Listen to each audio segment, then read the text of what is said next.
Zombieland Double Tap reunites Woody Harrelson, Jesse Eisenberg, Emma Stone and Abigail Breslin 10 years after the first film. We pick up once again with the awesome foursome trying to survive the elements of Zombieland by following Columbus's very famous rules, and it gets to the point where Little Rock wants to start hanging out with people her own age and living life with fellow teenagers. So she sneaks off with this guy she meets called Berkeley. So Columbus, Tallahassee and Wichita arm up and go out to try and rescue her, whilst again trying to survive the elements of Zombieland, including some newly mutated and more powerful zombies. I've always liked the first Zombieland, but I've never really been attached to it, so I've not been one of the people who have been clamouring for this film for the past 10 years. I still enjoyed that film, and I was looking forward to Zombieland 2 to get some more fun zombie killing mayhem with some cool characters, and that's exactly what I got. A bunch of characters going through Zombieland, encountering zombies, and with some fun, snappy dialogue, some great chemistry between the characters. That great family dynamic that I remember from the first film is back again, and it's every bit as good as I remember it being in that first film. The chemistry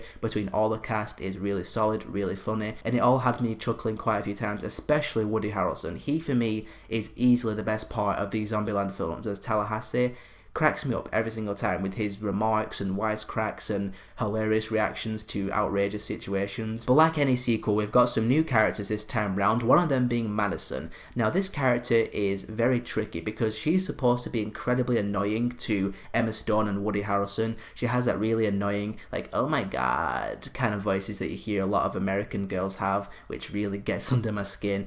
And she does ride that line between annoying but also kind of funny in an annoying way.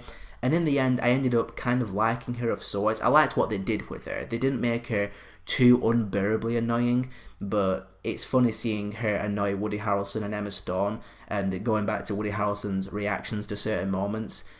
The way he reacts to Madison sometimes is pretty damn hilarious, and some of the stuff she says, because she's not, you know, the cleverest of people, some of the remarks she comes out with were pretty funny in that stupid kind of way, so they did a good job with her. Another new character is Rosario Dawson. She is just instantaneously likable. There's something about Rosario Dawson where she just has this likability that is almost unmatched by any other actress. Every time she pops up, I just like, I like you, because she just feels so down to earth in every single role she plays, and she was a good presence in here. I liked her character. This film actually felt a little bit more self-aware than I remember the first one feeling. Like, Jesse Eisenberg is doing the narration like he did in the first film, but it says things like, yeah, if you weren't stuck in some kind of cinema or something like that, paraphrasing, but pretty much addressing the fact that we were in a cinema watching the film. He's like, thank you for choosing this zombie entertainment.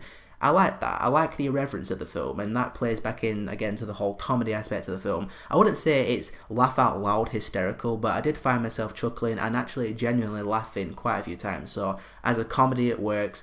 As a fun zombie-killing piece of mayhem with cool characters, it really does work. I mean, the storylines, the characterization, cliche kind of stuff like there's bickering between Jesse Eisenberg and Emma Stone, they're having relationship problems, dialogue and character plot development you've seen a billion times before, but overall it didn't really matter all that much because I love spending time with these characters, and I really enjoyed spending time with them once again with Zombieland Double Tap. If you enjoyed the first Zombieland, you're going to enjoy this one because it's more of what you enjoyed in the first one. Cool characters, really awesome gory zombie deaths, some fun quips, some fun dialogue, great chemistry between the characters, good family dynamic, and an overall good time at the cinema. For what this film is trying to be, and for what this film is, I personally had a good time with it, so I'm going to give Zombieland Double Tap a 3.5 out of 5. There is a mid-credit scene, by the way, and if you're a big fan of the first Zombieland, I highly recommend you stay around for that mid-credit scene because it's pretty hysterical. Hopefully we won't have to wait another 10 years for Zombieland 3, and judging by the titling of this film, it's going to be called Zombieland Beware of Bathrooms. I mean, I'm down, why not? Thanks very much for watching as always, guys, and the obvious question is, of course, what did you think of Zombieland Double Tap, and how does it compare to the first film, and what's a belated sequel that you really want to see get made? Whatever your thoughts are, let me know down there, and if you want to see more of my stuff, click on one of these in a second, and I'll see you all next time.